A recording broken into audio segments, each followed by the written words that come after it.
మన సాగునీటి సంఘం ఎన్నికలు జరిగాయి. అది ఎందుకు ఎన్నికలు జరుపుతారో నాకే తెలియడంలా. ఎన్నికలు జరిగేసరికి ఒక ప్రజాస్వామ్యబద్ధంగా నువ్వు ఎన్నికలు జరిగేట్టుగా అయితే జరపండి ఎన్నికలు. అంతే తప్ప నుంచి నువ్వు నీ రైతులకు నీ వాళ్లకు మాత్రమే ఎన్ఓసీలు ఇస్తారు, ఆర్ నో డ్యూ సర్టిఫికెట్లు ఇస్తారు. నీకు వ్యతిరేకంగా ఉన్న రైతులు, మామూలు రైతులు, సామాన్య రైతులకు నో డ్యూ సర్టిఫికెట్లు ఇవ్వకూడదు అని చెప్పి నువ్వు డిసైడ్ చేసుకున్నప్పుడు ఎందుకు ఎన్నికలు జరుపుతారు?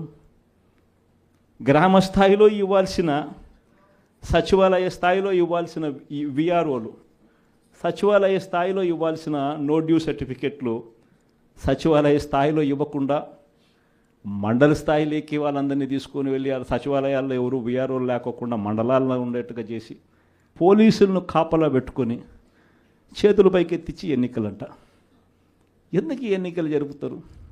అది జరిగించి ఆ రకంగా ఎన్నికలు బుల్డోజ్ చేసి రైతులందరూ సంతోషంగా ఉండారు అని అంటారు.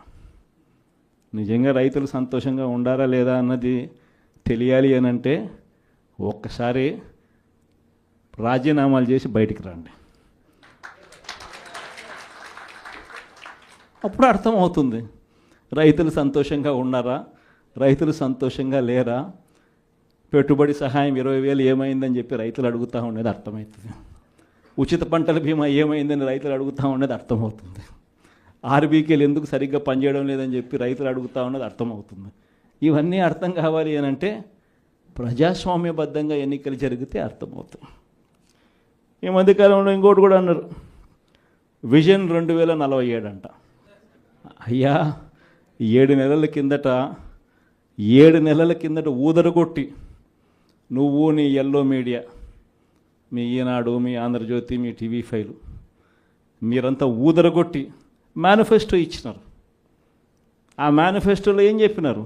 15,000 నుంచి మొదలు పెడితే 48,000 దాకా చెప్పుకుంటూ పోయినారు. వాటికి దిక్కు లేదు. 7 నెలల కిందట మేనిఫెస్టో అని చెప్పి చెప్పిన దానికి దిక్కుది లేదు.